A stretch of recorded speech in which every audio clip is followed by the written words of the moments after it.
Hi dear learners of English Gating, this is M. Rahman and I welcome you to RSC classes of English language. Today we are going to solve board practice set 2019 और 2019 के हमने direct and indirect speech को चुना है। और जैसा कि हमने प्रीवियस वीडियो में आपको बताया था 2020 वाले सेट पर कि हमने हर ईयर से वो क्वेश्चन चुने हैं जो अपने आप में एक डिफरेंट टाइप के रूल्स हैं। अगर हमारे दिए गए सेलेक्ट किए गए इन क्वेश्चंस को आप अलग अलग एक एक को समझ लेते हैं तो पहली तो खूबी इसके अंदर यह है कि आपको ये क्वेश्चन जब भी आएगा दोबारा रिपीट होकर तो आप इसे सॉल्व कर पाएंगे। दूसरी बात यह है कि ये ख़ुद बोर्ड में आया हुआ एक क्वेश्चन है। और तीसरी इम्पोर्टेंट बात यह होगी कि आपको हर ईयर में वीडियो में टाइम वेस्ट नहीं करना पड़ेगा उसी सेम टाइप के क्वेश्चन को करने में। तो इस सीरीज़ को लेकर आगे चल रहे हैं और आज 2019 के कुछ वेरियस क्वेश्चंस हैं, आइए उनको सॉल्व करते हैं। हमारे पास है यहाँ पर क्वेश्चन नंबर 1 और हम इसको सॉल्व करेंगे ब्लू इंक में ताकि आप इसको अच्छे से समझ पाएँ।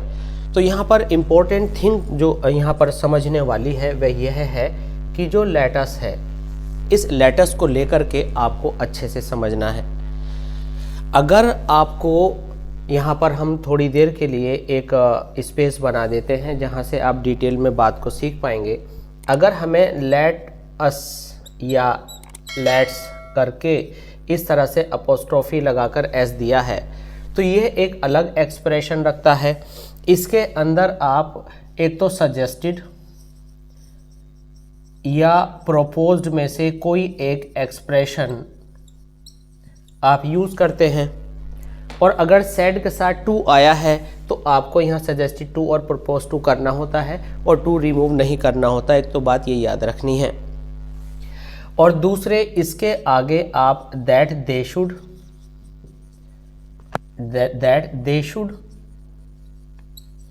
या दैट वी शुड करना होता है, ये आपको बात याद रखनी है। यानी लेटस आने पर दैट दे शुड या दैट वी शुड करना होता है, ये बात हमें याद रखनी है। एक बात ये भी समझनी है कि दैट दे शुड कहाँ करते हैं और दैट वी शुड कहाँ करते हैं। इसको अब हम समझाएंगे आपको यहाँ कि वी शुड कहाँ करेंगे और दे शुड कहाँ करेंगे। इसके बाद एक पॉइंट आपका और बचेगा जिसको भी एक्सप्लेन करेंगे। यहाँ पर हमें मिला ही सैड, तो सैड में लिसनर नहीं है। लिसनर का मतलब है कि सैड के टू के बाद कोई ऑब्जेक्ट नहीं दिया गया। तो लेट के साथ अपोस्ट्रोफी एस का मतलब हुआ लेटस। जहाँ भी अपोस्ट्रोफी एस लगता है वहाँ पर कोई ना कोई लेटर मिसिंग होता है, तो यहाँ यू मिसिंग है तो इसका मतलब हुआ लेटस। तो आप लिखेंगे ही सजेस्टेड। आप यहाँ पर प्रोपोज्ड भी लिख सकते थे। जिस टेंस में होगा उसी टेंस में सजेस्टेड आएगा। अगर सेज है तो सजेस्ट आएगा, विल सजेस्ट है तो विल से है तो विल सजेस्ट आएगा। तो वही टेंस आप यहाँ पर यूज़ करते हैं। यहाँ टू नहीं है तो हमने भी नहीं लिखना और अगर है तो आपको लिखना होगा। दूसरी जो क्वेश्चंस हैं उनके अंदर आप टू हटा देते हैं, जैसे सेड टू का टोल्ड करते हैं, सेड टू का आस्क करते हैं, लेकिन यहाँ लिखना होता है। अब एक बात ये जाननी है आपको कि अगर यहाँ पर आई और वी और यहाँ टू के बाद अगर आपको मी या अस ये चार वर्ड्स में से कोई भी एक आ जाए तो आप वी शुड करते हैं। और अगर इन 4 वर्ड्स में से प्रोनाउंस में से एक भी नहीं आया तो आप क्या करेंगे, यहाँ पर आप लिखेंगे सजेस्टेड के बाद दैट लिखेंगे सीधा और दे शुड कर देंगे, क्योंकि फर्स्ट पर्सन ना लिसनर पर है और ना स्पीकर पर है। That they should. अब यहाँ से लेटस का काम that they should pay finish हो गया। अब हमारे पास क्या बचा, यहाँ पर हमारे पास बचा वर्ब स्टॉप, हियर का देयर करेंगे आप, एंड। अब यहाँ पर आपको लगेगा कि एक नई वर्ब और आ गई, ये इम्पेरेटिव है और इम्पेरेटिव में हम लेटस को तो सजेस्टेड के साथ यूज़ कर चुके हैं। तो यहाँ पर ऑर्डर या कमांड या कमांडेड ऑर्डर क्या लिखें, किस टेंस में लिखें। तो हमेशा याद रखिए कि ये जो रेस्ट है एंड के बाद का, ये इस स्टॉप का सेकंड वर्ब है। तो इसके लिए यही पूरा एक्सप्रेशन कॉमन रहेगा, आपको केवल कॉपी कर देना है। Rest for a short while. Short while का मतलब होता है थोड़ी देर। तो ये आपको क्लियर हो गया। कोई भी क्वेश्चन आपका बनता है तो कमेंट सेक्शन में आप डालिएगा, उसका आंसर आपको मिलेगा। इसके बाद हमने कहा था अभी हम एक चीज़ और बताएंगे। तो वो जो दूसरी बात है वह बात यह है कि अगर लेट के बाद अस नहीं आता, आपका लेट के बाद मी आ जाए, हिम आ जाए, कोई भी आ जाए, एस एक्सप्रेशन ना आए, तो फिर वो नॉर्मल इम्पेरेटिव वाली एक्सप्रेशन में चली जाती है, जिसमें आप ऑर्डर लगाते हैं, रिक्वेस्टेड लगाते हैं और एडवाइज लगाते हैं, और आस्क्ड भी इम्पेरेटिव में यूज़ किया जा सकता है। उसमें दैट दे शुड की जगह पर आप लगाते हैं टू। तो ये दूसरी बात थी। Next question, the saint said to his pupils. Pupils मतलब शिष्यों को कहते हैं। इसी के जैसे एक स्पेलिंग होती है पीपल, वो लोगों के लिए है। Be quiet and listen to me carefully. अब यहाँ पर सेंट बोल रहे हैं अपने शिष्यों से, संत बोल रहे हैं अपने चेलों से, शागिर्दों से, शिष्यों से। तो अब एक तो होता है ऑर्डर, एक होता है एडवाइस, एक होता है आपका अर्ज। तो ऑर्डर में सीधे सीधे डांट कर काम कराना होता है, बट महात्माओं की प्रवृत्ति में डांटना नहीं होता। तो वो रिक्वेस्ट भी नहीं है, रिक्वेस्ट तो एक हो गया कि भाई आप मेरा काम कर दीजिए, तो ये बात भी नहीं है। और ये एडवाइस भी नहीं है कि अगर चुप होना है तो हो जाओ, नहीं तो कोई बात नहीं।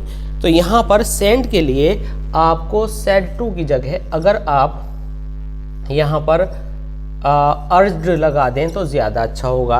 इट मीन्स कि अगर कहीं पर सेंट वाली बात आपको दे रखी है तो आप अर्ज्ड लगा दें सेड टू की जगह पर। तो क्या बनेगा फिर आपका, the saint urged his pupils. अब यहाँ से ये इम्पेरेटिव है तो आप कॉमास हटाकर क्या करते हैं, टू लगाते हैं, और बी की फर्स्ट फॉर्म करके अगर कहीं पर्सन है तो बदलेंगे, नहीं तो आप सब कॉपी करते चले जाइए। To be quiet and. अब जैसा हमने बोला था कि यहाँ पर रेस्ट पिछले वाले के साथ सेकंड वर्ब है, तो जो उसका रिपोर्टिंग वर्ब था वो सारा कॉमन है, तो इसी तरह से ये पूरा पार्ट इसके लिए कॉमन है। आप एंड के आगे एकदम से लिसन लगाएं और आगे बढ़ जाएं, लिसन टू। अब यहाँ पर मी आया, मी फर्स्ट पर्सन के सारे वर्ड्स जो कि आए के लिए माई, माइन, मी आते हैं, और वी के लिए वी, आर, सस आते हैं। ये सब स्पीकर के अकॉर्डिंग बदलते हैं। तो मी आपका ऑब्जेक्ट है तो सेंड का ऑब्जेक्ट हो जाएगा टू हिम केयरफुली।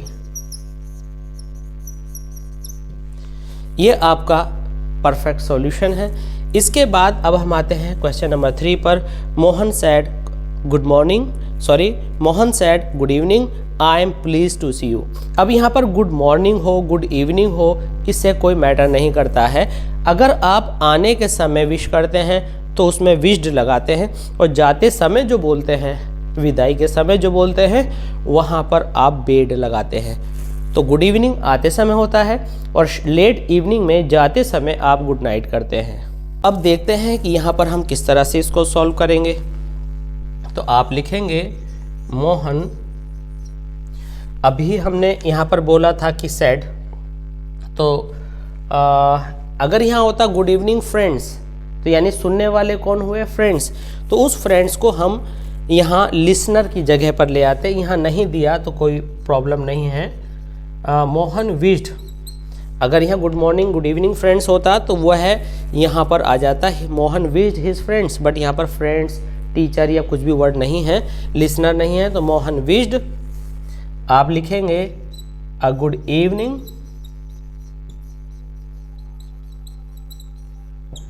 अब यहाँ से ये तो विश आया, इसके लिए अब यहाँ से ये पार्ट हमारा पूरा बचा है। इसमें आप अपने पास से जोड़ेंगे एंड सैड दैट, ये आपने अपने पास से एक्स्ट्रा जोड़ा, और फिर नॉर्मली आप यहाँ से सॉल्व करना इसको शुरू करेंगे। आई, अब आई कौन सा पर्सन है, आपका फर्स्ट पर्सन है, तो ये मोहन के अकॉर्डिंग हो जाएगा आपका ही, और यहाँ पर एम की जगह आप करेंगे वॉज, और यहाँ लिखेंगे आप प्लीज्ड। टू सी, तो यहाँ पर आपने टू लिखा। सी, यू, वर्ब के बाद जब भी यू आता है तो आपका ऑब्जेक्ट होता है, तो और ऑब्जेक्ट जो होता है, जैसे कि आप आई, माई, माइन, मी, तो इसी तरह यू, योर, योर्स, यू, तो इसको आप लेकर के आएंगे किसी सुनने वाले के लिए। जब आपका लिसनर ना दे रखा हो तो आप अपनी तरफ से हिम कर सकते हैं। अब हम आते हैं क्वेश्चन नंबर 4 की तरफ। Question number 4, my father asked me are you feeling well, I said yes. अभी तक हमें हैबिट थी एक ही एक्सप्रेशन को सॉल्व करने की, एक फुल स्टॉप वाले पार्ट को सॉल्व करने की। अभी हमें इससे रिलेटेड वन मोर स्पीकर एक बार फिर दे दिया। It seems complicated form, really it's not complicated, let's solve it. My father asked मी, अगर यहाँ पर एग्जामिनेशन में अगर आस्क्ड मी नहीं दे तो भी कोई परेशानी नहीं है, हो सकता है आपको दे दे माई फादर सेड। आस्क्ड दे दिया तो आपका काम आसान कर दिया, और अगर आस्क्ड नहीं देते तो आपको खुद चुनना था। जब भी क्वेश्चन मार्क हो, आस्क की कोई भी फॉर्म आप लगाएंगे, कोई भी फॉर्म का मतलब फर्स्ट फॉर्म सेकंड फॉर्म से नहीं है। जैसे आस्क का एक दूसरा फॉर्म है एनक्वायर, वांटेड टू नो, इस तरह का कोई सेम मीनिंग से हमारा यहाँ पर मतलब है। तो अब यहाँ पर माई फादर बोले, बोले किससे? जवाब जिसने दिया उससे। अगर यहाँ पर आपको माई फादर सैड आ जाए, आस्क्ड मी ना दे, तो अब सवाल है किससे बोले? तो जो आंसर दे रहा है उससे बोले। तो इसका मतलब हो जाएगा कि माई father asked me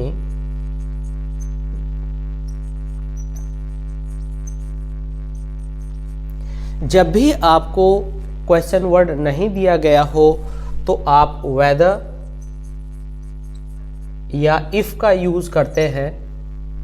you second person का सब्जेक्ट, मी के पास आएगा तो आई बनेगा, एम का वॉज हो जाएगा, फीलिंग वेल। और यहाँ पर जो क्वेश्चन मार्क था वो नहीं लगेगा क्योंकि हमने आगे असर्टिव स्टाइल पे सेंटेंस को बढ़ाया है, असर्टिव बनाया है, फुल स्टॉप लगेगा। अब इसके बाद आई ने बोला यस। एक्चुअल में जो हमारी इनडायरेक्ट स्पीच है वो एक रिपोर्ट है। एक व्यक्ति ने सामने दूसरे व्यक्ति के कान में एक बात डाली, कान का मतलब वो सुन रहा है, उसे हम डायरेक्ट कहते हैं। इनडायरेक्ट किसे कहते हैं? जब उस बात के ख़त्म होने पर किसी और दिन कोई नया पर्सन उस बात के विषय में बता रहा है तो वो एक रिपोर्ट बन जाती है कि फादर ने ऐसा पूछा था तो उसने ये जवाब दिया, तो आई का उस बन गया, हम उस व्यक्ति का नाम लेंगे। तो आप यहाँ पर ये ऐड कर सकते हैं, ऐड दिस, इस बात पर, यानी आप रिपोर्ट बना रहे हैं। जब फादर ने ये पूछा तो इस बात पर मैंने ये बोला, तो ये ऐड दिस आपका एडिशनल फ्रेज है 2 वर्ड्स का। तो ये आप समझ लें, add this, then, after this and he spoke again type के expressions. I said, add this, I replied. अब यहाँ पर हमें एक आदत थी कि सैड को सैड छोड़ने की। अब एक्चुअली सैड बहुत सारी बातों का एक कॉमन फॉर्म है। डांटना भी सैड है, चिल्लाना भी सैड है, वार्निंग देना भी सैड है। यहाँ पर जवाब दिया हमने सैड का एक सूटेबल सा सेम मीनिंग ढूंढा और यहाँ पर लिख दिया दैट। दैट क्यों लिख दिया? क्योंकि यहाँ पर यस का जो मतलब निकल कर आ रहा है वो यस का ये मतलब निकल कर आया कि आर यू फीलिंग वेल, तो हम कहेंगे एक तरह से आई एम फीलिंग वेल। तो यानी यस का इक्विवेलेंट ये हुआ कि ऊपर वाले को आपने असर्टिव में लिखा, जवाब में आपको बस 2 वर्ड्स लिखने होते हैं, सब्जेक्ट और हेल्पिंग वर्ब। तो आई का क्या बन जाएगा? आई का आई बनेगा, मैं यहाँ पर ब्लैक से लिख रहा हूँ, और एम का वॉज बन जाएगा। हम आपको एक शॉर्ट वे बताते हैं कि जो क्वेश्चन में पूछा गया था यस के बाद आप एज इट इज उतार दीजिए सब्जेक्ट और हेल्पिंग वर्ब को। अगर यहाँ पर नो होता तो आप यहाँ पर नॉट और लिख देते। अगर यहाँ नो होता तो, यानी 1 नंबर 2 नंबर, ये 1 नंबर का सॉल्यूशन, ये 2 नंबर का सॉल्यूशन। नो नहीं है तो वॉज पर फुल स्टॉप कर दीजिए, अगर नो है तो नोट लगाकर आगे फुल स्टॉप होगा। अब हमारा एक्सप्रेशन है sir will you not teach me tomorrow, he said to the teacher. अब यहाँ पर हमें आदत थी इन्वर्टेड कॉमास को बाद में देखने की, लेकिन अब की बार क्या हुआ कि इन्वर्टेड कॉमास आ गए बिगिनिंग में और जो हमारा स्पीकर और लिसनर है वो चले गए पीछे।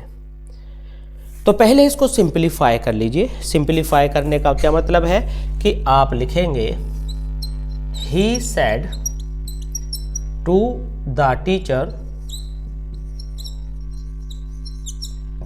यानी आपने वैसे कर लिया इसको सीधा जैसे आपको करने की आदत थी। अब आप समझ गए क्या करेंगे। तो सीधा आपको रफ या फेयर टाइप का वर्क नहीं करना है किसी पेज पर जैसे मैथमेटिक्स में करते हैं। आप अपने माइंड में इसको पहले ले आइए। तो ये इंटरोगेटिव है, तो यहाँ पर आप क्या कर देंगे जब इसे सॉल्व करेंगे, तो आप लिखेंगे asked, he asked the teacher. यहाँ पर क्या दिया हुआ है, हेल्पिंग वर्ब, तो आप कर देंगे क्या, अभी हमने बताया था वेदर या इफ।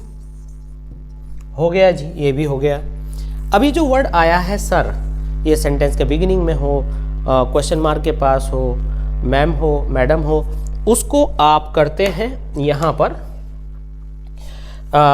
वेदर से पहले यहाँ पर आप करते हैं रेस्पेक्टफुली। इसको नए सिरे से यहाँ पर लिख लेते हैं रेस्पेक्टफुली। उसके बाद आपको वेदर या इफ लगाना होता है, वेदर या इफ लगाना होता है। तो हमने क्या सीखा, speaker, asked, listener, respectfully, sir का यहाँ वर्ड जो है उसका सब्स्टिट्यूट यहाँ लगाया, और ये सर या मैम का जो ये वर्ड हमने एक्सप्रेशन यहाँ रेस्पेक्टफुली के फॉर्म में दिया है, हम इसे विद रेस्पेक्ट भी लिख सकते हैं। ये दैट और इफ और वेदर या क्वेश्चन वर्ड से पहले आता है। इसके बाद आप आगे बनाएंगे, यू किसके पास जाएगा, टीचर के पास। टीचर ही भी होता है, शी भी होती है। तो ग्रामर के अकॉर्डिंग जब जेंडर का पता ना होता आप ही मान लें। इफ यहीं से शुरू करते हैं, if he would not teach, ठीक है, मी ही के पास आएगा तो हो जाएगा हिम, और टुमारो का हो जाएगा द नेक्स्ट डे। ये एडवर्ब्स आपको बदलनी होती हैं। टुमारो का नेक्स्ट डे, टुडे का आप क्या लिखते हैं, दैट डे। इस तरह से आप इसको आगे बढ़ाते हैं। अब हमारे पास कुछ क्वेश्चंस और हैं। क्वेश्चन नंबर 6 और 7 हैं, इन्हें भी अभी हम सॉल्व करते हैं। हम आपको बता दें कि हमारे पास बहुत सी सीरीज़ हैं हमारे चैनल पर, वो ट्रांसफॉर्मेशन से रिलेटेड भी हैं, सिंथेसिस से रिलेटेड भी हैं, ट्रांसलेशन से रिलेटेड भी हैं, वोकैबुलरी से भी रिलेटेड है। हर टॉपिक आपको मिलेगा कॉम्पिटिटिव लेवल तक। तो ये सारे रूल्स आपको आगे भी काम आने वाले हैं, और इन रूल्स को अगर आप यहाँ पर बेसिक से सीखते चलते हैं तो आपके लिए बहुत ज़्यादा इजी होता है। इस सारे बातों के लिए, रूल्स के लिए, अगर आपको कभी कहीं कोई प्रॉब्लम होती है तो कमेंट सेक्शन में आप हमसे अपनी प्रॉब्लम्स शेयर कर सकते हैं। आइए 6 नंबर को देखते हैं। The old man said to the boy, यहाँ दिया है डू नॉट डिस्टर्ब। अब हमें कई बार प्रेजेंट इंडेफिनिट और इम्पेरेटिव सेंटेंस में ये पता नहीं चलता कि कैसे पहचाने कि प्रेजेंट इंडेफिनिट है या इम्पेरेटिव सेंटेंस है। इम्पेरेटिव सेंटेंस में वर्ब से पहले कोई सब्जेक्ट मेंशन जनरली नहीं होता, और यही 12th तक का सिलेबस होता है, तो उसमें कोई ऐसा सब्जेक्ट डाला नहीं जाएगा। अगर ऐसा हो तो आप ऑर्डर्ड, सेट या सेट टू की जगह पर आस्क्ड, आस्क्ड इंटरोगेटिव में भी आता है, ऐसा इम्पेरेटिव में भी आता है, और अर्ज्ड, रिक्वेस्टेड और एडवाइज के ग्रुप में जाएंगे और यहाँ पर सॉल्यूशन करना शुरू करेंगे। यहाँ पर आपका आ गया सेट टू। तो ओल्ड मैन बोल रहा है, तो ओल्ड मैन अगर बोलता है, कोई सेंड बोलता है, तो यहाँ पर ओल्ड मैन को ऐसा लगता है पावर नहीं है तो वो ऑर्डर देगा, ऐसा नहीं लगता। रिक्वेस्ट के लिए प्लीज़ जैसी कोई चीज़ नज़र नहीं आ रही। एडवाइस ये लगती नहीं कि भाई शोर मचाना बंद करना है तो कर दो, नहीं तो कोई बात नहीं। तो अभी हमने बताया था यहाँ पर आप अर्ज्ड लगा दें, तो हम लिखेंगे द ओल्ड मैन अर्ज्ड, हमने यहाँ पर लगा दिया द बॉय। अब जब डू नॉट आ जाए तो आपको एक पर्टिकुलर बात लर्न रखनी है, आप नॉट टू लगाएंगे। अगर यहाँ नेवर आ जाए और फर्स्ट फॉर्म आए तो आप नेवर टू लगाएंगे। ऑलवेज आ जाए यानी कोई भी एडवर्ब आ जाए तो उस टू से पहले आप उसे लगाएंगे और आगे वर्ब की फर्स्ट फॉर्म से लिखते चले जाएंगे। डिस्टर्ब, ठीक है, मी मैन के अकॉर्डिंग, आप कर लेंगे हिम, वाइल। अब यहाँ पर एक पेचीदगी है, एक दुश्वारी मुश्किल है, वे क्या है कि आपको एक नया सेंटेंस टाइप की चीज़ और मिल गई। तो ये सेंटेंस तो पूरा ही है, ये क्लोज मिल गई, तो आपको अगर कोई कंजंक्शन लगा है तो आप कीप ऑन राइटिंग, लिखते चले जाएं। आई मैन के अकॉर्डिंग क्या हो जाएगा, ही, और एम का वॉज हो जाएगा, और टीचिंग हो जाएगा। आपको एंड सेड दैट दोबारा लगाने की ज़रूरत नहीं है। अगर यहाँ फुल स्टॉप होता तो आप एंड सेड दैट करके आगे इसको और बढ़ाते चले जाते। अब हम आते हैं क्वेश्चन नंबर 7 पर। She said how beautiful the rain is. यहाँ पर हम देख रहे हैं कि साइन ऑफ एक्सक्लेमेशन या आपका विस्मय शो करने वाला चिन्ह है, तो यहाँ पर हुआ एक्सक्लेमेटरी सेंटेंस। और एक्सक्लेमेटरी सेंटेंस में आप ये जान लें कि सेड एक्सक्लेमेटरी में या असर्टिव में या इम्पेरेटिव में आपका जो सेड वाला पार्ट है, जिसे रिपोर्टिंग वर्ब कहते हैं, वो सीधे सीधे से असर लेता है, और ये वेरिएबल है, चेंज होता रहता है। तो जब भी आपका एक्सक्लेमेशन इनसाइड कॉमास आता है तो आप एक्सक्लेम्ड अकेला लगा सकते हैं, और बेहतर होगा कि आप exclaimed with surprise, exclaimed with सोरो, ठीक है, जैसी एक्सप्रेशंस लगाएं। तो जो आपका हाउ है, व्हाट है, गुड हेवंस है, तो ये एक्सक्लेम विद सरप्राइज की कैटेगरी के अंदर जाते हैं। तो आप लिखेंगे शी और आगे लिखेंगे exclaimed with surprise. Exclaim with surprise किस वजह से आया, इसके लिए, और ये इंटरोगेटिव नहीं है क्योंकि यहाँ क्वेश्चन मार्क नहीं है। सेकंड थिंग, इंटरोगेटिव में आपकी हेल्पिंग वर्ब पहले आती है, फिर सब्जेक्ट आता है, यहाँ तो सब्जेक्ट ही लास्ट में पहुँचा। अगर हम इसको तोड़ें तो इस तरह से तोड़ेंगे। तो जब भी आपके इन्वर्टेड कॉमास के अंदर इंटरोगेटिव सेंटेंस आ जाए, ऑप्टेटिव आ जाए, एक्सक्लेमेटरी आ जाए, तो पहले आप उसको असर्टिव बनाते हैं, पहले उसको सिंपलीफाई करते हैं। सिंपलीफाई का मतलब आपने एक्सक्लेम विद सरप्राइज के बाद दैट करके यहाँ तक एक्सप्रेशन लाए। इसके बाद हम यहाँ पे इसका सिंपलीफिकेशन सीखते हैं। तो आप पहले इसको नॉर्मलाइज करिए, यहाँ रफ काम कर लेते हैं। क्या आप लिखेंगे द रेन इज, ठीक है, हाउ को वेरी में बदल लीजिए, इज वेरी ब्यूटीफुल। हमने इसको पहले सिंपलीफाई किया इसको, अब सिंपलीफाई करने के बाद अब हम दैट के बाद लिखेंगे, ठीक है। सिंपलीफाई को हम ऐसा कर देते हैं ताकि आपको कोई डिस्ट्रैक्शन ना हो।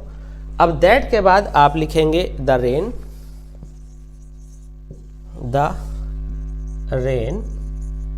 वॉज, इसका वॉज हो जाएगा और बाकी सारा आपका एज इट इज कॉपी हो जाएगा, वेरी ब्यूटीफुल। तो इस तरह से आपका ये 2019 का जो सेट है ये एंटायरली पूरा हुआ, और इसके जो डिफ़िकल्ट एग्जाम्पल्स हैं वो हमने सारे यहाँ पर ले लिए हैं, उनको डिटेल में समझाया है। और आप पहले से जानते हैं, हमने बताया कि ये अपने आप में एक एग्जाम्पल हैं, जो सारे सेंटेंस हैं एज वेल एज इम्पोर्टेंट बहुत हैं। अब इसके बाद हम चलेंगे 2018 की तरफ। तो 2018 के ऐसे क्वेश्चन सेलेक्ट करेंगे जो अपने आप में यूनिक हों, और अगर कभी दोबारा आएँ तो आपके लिए कुछ नया सिखाने वाले हों। तो अपनी प्रॉब्लम्स के लिए ग्रामर, लिटरेचर, किसी भी तरह की प्रॉब्लम्स आपकी हैं, कॉम्पिटिटिव इंग्लिश से रिलेटेड है, तो कमेंट सेक्शन के थ्रू आप हमसे जुड़े रहें और अपने टॉपिक्स को और प्रॉब्लम्स को शेयर करते रहें। आई होप कि ये वीडियो आपको बहुत अच्छी लगी होगी। कैसी आपको वीडियो लगी है ये आप अपना फीडबैक ज़रूर दीजिएगा। मिलते हैं जल्दी इसी सीरीज़ में दूसरी वीडियो में। बने रहिए हमारे साथ और सब्सक्राइब कीजिए हमारे चैनल और ऐसी क्लासेस ऑफ इंग्लिश लैंग्वेज को, और शेयर कीजिए एंड लाइक कीजिए। Thanks for being with us. Thanks a lot.